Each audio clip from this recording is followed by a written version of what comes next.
Jennifer, you think Diddy is guilty? Jennifer Lopez has filed a $150 million lawsuit against Diddy after footage of her attending one of his parties went viral. Their history is already filled with infamous legal troubles. The two were romantically linked in the late 90s and early 2000s, a period marked by high-profile events, including their involvement in a nightclub shooting. We know Cassie is involved in the federal case, but what about the other women? Could they be drawn into the federal case somehow? Suge Knight, the former CEO of Death Row Records, has recently reignited public speculation regarding the alleged connection between Jennifer Lopez and Diddy's legal troubles. He claims that Lopez's appearance in compromising tapes may have played a role in her rumored split from Ben Affleck. Former record executive Suge Knight suggested that Jennifer Lopez and Ben Affleck's divorce was triggered by Lopez's appearance in tapes the FBI seized during a raid on Sean Diddy Combs' properties. Knight believes the FBI allegedly handed Ben Affleck tapes from the raid that implicate J-Lo in questionable activities. Jennifer Lopez and her management team were reportedly on high alert, holding crisis talks to strategize in case she gets entangled in the ongoing criminal investigation surrounding her ex, Sean Diddy Combs. Prosecutors have revealed a startling number of over 100 individuals who have come forward to share their experiences with Diddy. Many of these individuals, who were reportedly coerced into silence in the past, are now speaking out, adding significant weight to the serious charges already filed against him.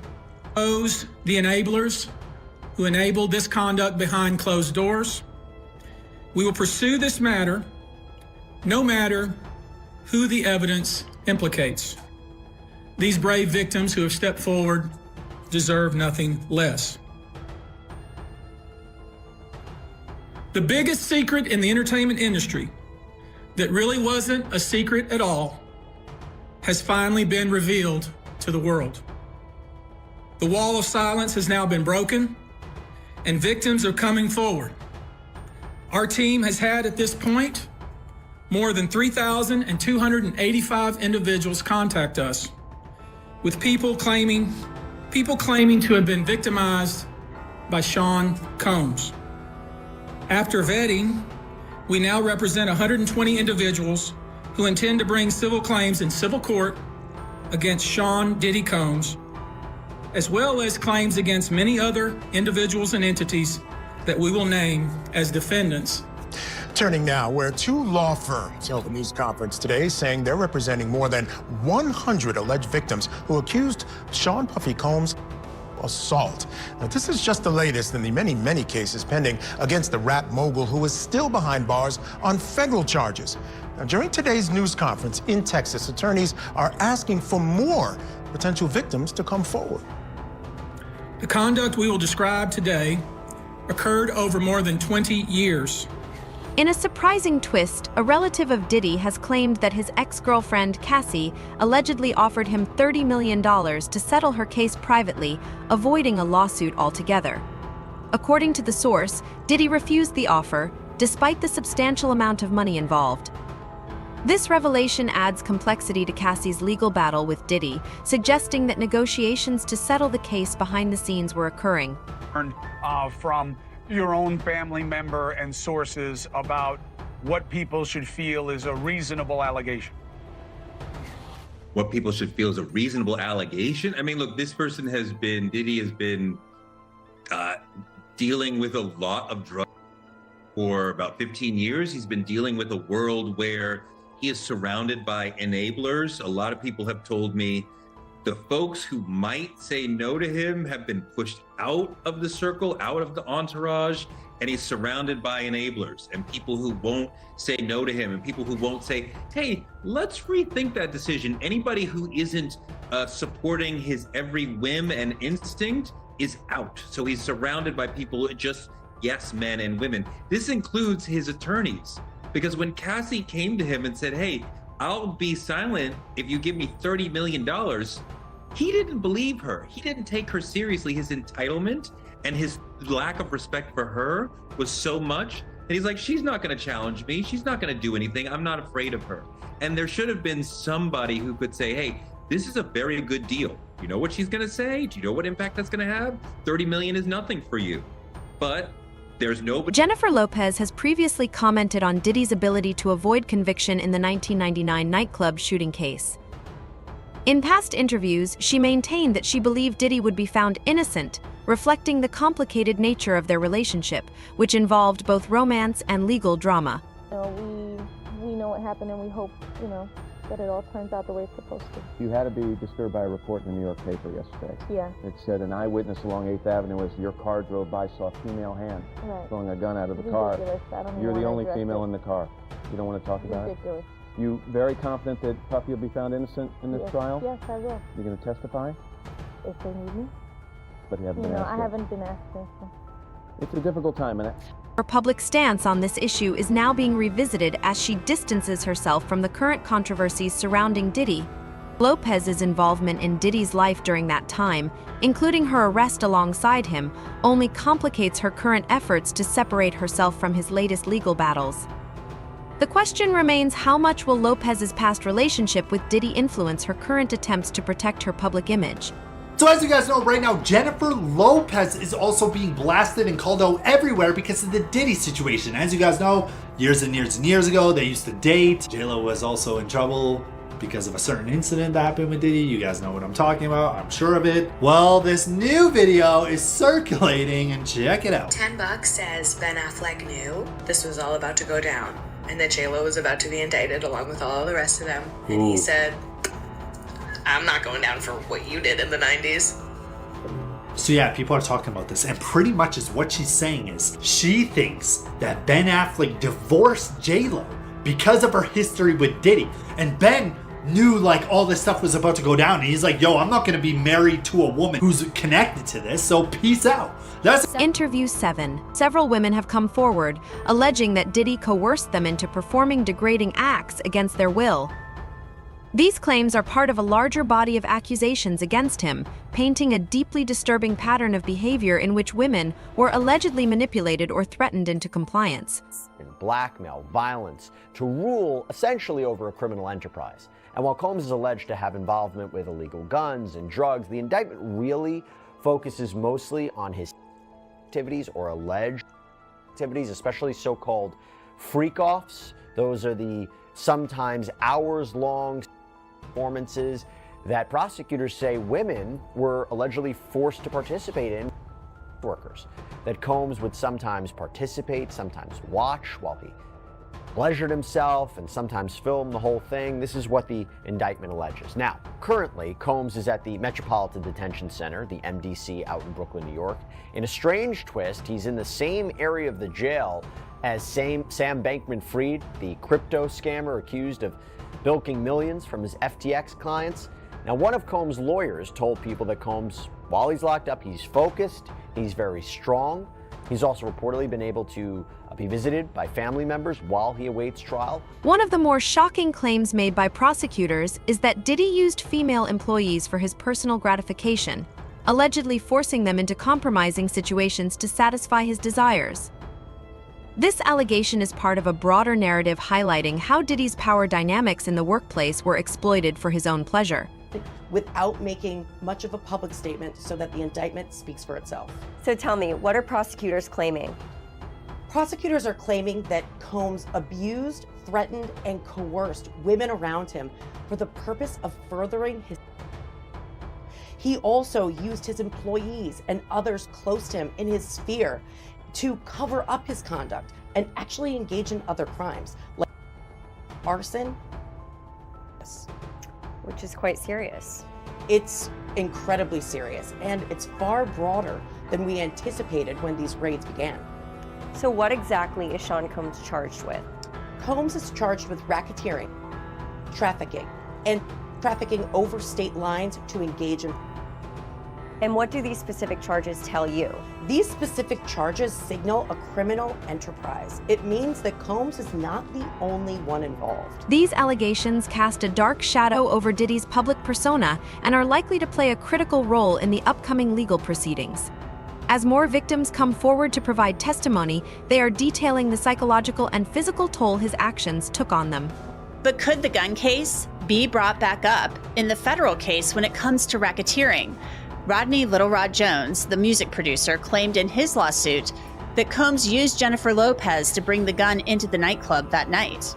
Here's what attorney Krista Ramey had to say about J-Lo possibly being brought into the federal case. We don't really know the full extent of their roles. I mean, when you think back to the 90s with the nightclub situation with J-Lo and Shine and Sean Combs, there was really no, real charges that came from that. Shine, I think, went to jail for a couple of years. No one was really charged for shooting the victim that was shot in the face. We don't know what people held in terms of after the fact, helping cover up things. I think that there was probably criminal conspiracies that happened, and I believe that there could potentially be. Will these new revelations about Diddy's behavior lead to further legal consequences for those who assisted him? The violation I have experienced during the assault has had lasting effects on my body, causing ongoing health problems and complications. The combination of physical and emotional pain has created a cycle of suffering from which it is so hard to break free. I want to continue on this journey towards recovery and healing. I'm glad that he is locked up, but that's a temporary feeling of relief. Gan Deal, Diddy's former bodyguard, has added fuel to the controversy by accusing Diddy of possessing incriminating footage of other celebrities, including international figures like Prince. Deal's claims suggest that Diddy kept these tapes as leverage, allegedly using this tactic to maintain control and silence others. Diddy. Yeah. There's a lot of crazy things that's going on with this story, Diddy, right? I mean, a lot of people are calling him the Epstein of the music, the Hollywood world, the business, what do you call it, the entertainment world. I read this story and I want to kind of get your thoughts on this here. So here's a story. Sean Diddy Combs' former bodyguard claims music mogul had tapes of politicians and princes out there. And we'll play this clip in a minute. Gene Deal, who was present the night before Notorious B.I.G. Biggie was fatally shot in 1997, made the sensational comments during an interview with Art of Dialogue YouTube channel, and here's what he had to say. Go for it, Rob. After finding out he was recording everything. But not only celebrities, I don't think it's only celebrities going to be shook. He had politicians in there. He had princes in there. Uh-oh. He also had a couple of preachers in there. Oh, damn. Is he talking about who I think he's talking about? You think? Is he? Hallelujah. Cat Williams commented on that. Cat Williams definitely brought him on. A preacher. Yeah. Oh, yeah. You know what preacher that is? I don't. Okay. You don't know the preacher that was seen with Diddy at one of the parties that Cat Williams says, I don't care whether you're T.D. Jakes or Diddy. Oh, yeah. So he goes, the truth is coming out in 2024. Listen, again, this is allegedly. That's what he's saying. Your thoughts on this story here? So it wasn't just this guy that was saying it. Lil Rod, the former producer, filed the lawsuit, and he said every room in Diddy's mansions were wired with cameras. And he had some of the footage, he had some of the pictures, and he displayed those in the lawsuit that came out. And this was used for blackmail material. They'd bring in these people. A lot of these people were also aspiring young artists in the music industry. And then these parties were sponsored by Motown Records CEO, Universal Records CEO. This goes all the way to the top. And so you get these people in compromising situations. The drinks were laced. The videotapes were hot. And then at the end of the day, you wake up the next morning, what did I do? And then they have compromising material on you. And then they can guide your career. They could kill your career, but they got you. And it wasn't just people in the music business. As you said, there were athletes, there were celebrities, there were politicians, people from the royal family. And we were also told by the former bodyguard that Diddy was an FBI informant. Whoa. So he was a snitch and was feeding information to the feds. And we don't know what that means. We haven't been able to confirm it, but even Little Rod said it's not just like Epstein. It could be worse than Jeffrey Epstein. Now, let me ask you this: when you're seeing something like that, do you think, you know how somebody is making money for you, you can't lose. There is growing speculation that Jennifer Lopez's decision to file a lawsuit against Diddy could be a strategic move to protect herself as more details about their shared past come to light. Lopez may be trying to distance herself from Diddy's legal troubles and safeguard her public image. Prosecutors handling Diddy's expanding list of legal issues have recently revealed that he may not be acting alone, allegedly. Some of the people closest to him are involved in facilitating or covering up his controversial activities. Diddy's current legal troubles encompass a wide range of allegations, including physical misconduct, coercion, and manipulation. The scandal first erupted with lawsuits from women claiming they were subjected to horrific misconduct during his infamous parties. This was followed by accusations from former employees and collaborators who described Diddy's toxic behavior. Additionally, rumors have circulated that Ben Affleck's discomfort with Jennifer Lopez's past connection to Diddy played a role in their recent separation. Ben Affleck actually recently walked away from J-Lo because these allegations were coming out. And isn't there even some concern that, or proof that Pastor T.D. Jakes? Well, I'm getting right there. So there's this big list that Diddy said, I'm not going down alone.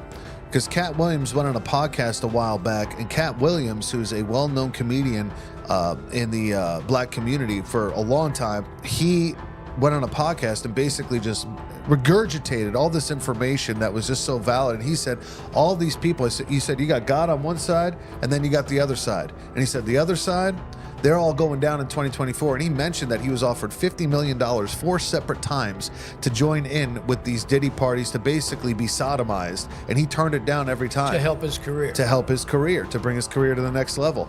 Well, I guess J-Lo's mama really knew best. Apparently, it has surfaced that J-Lo's mama was never a fan of her and Puffy dating. Apparently, there was this time that J-Lo was on the Wendy Williams show, and her mom was in the audience, and Wendy asked J-Lo about it. She asked her about, ever rekindling that flame, and then you see J-Lo looking at her mom, who's clearly not happy about it, and they're kind of like mouthing stuff like, I told you, he's done, he's out. Also, apparently, this one detective, Derek Parker, recalled this time when Guadalupe, who's J-Lo's mom, showed up to the police station in search of her daughter. Her mom was like yelling in Spanish, and she was really mad at Jennifer, and Parker heard her say, I told you not to get involved with. Lopez was released from custody after spending 14 hours in jail because this is when her and Puffy were at some club. Those were fired, couple fled the scene, police chase ensued, involved in those two getting arrested. Another time, J-Lo went on to describe her past relationship as saying, I was in a relationship with Puff where I was totally crying, crazy, going nuts. It really took my whole life in a tailspin. I never caught him cheating, but I just knew. He'd say he was going to a club for a couple hours and then never come back that night. That's all for today's video. Stay tuned for the next one.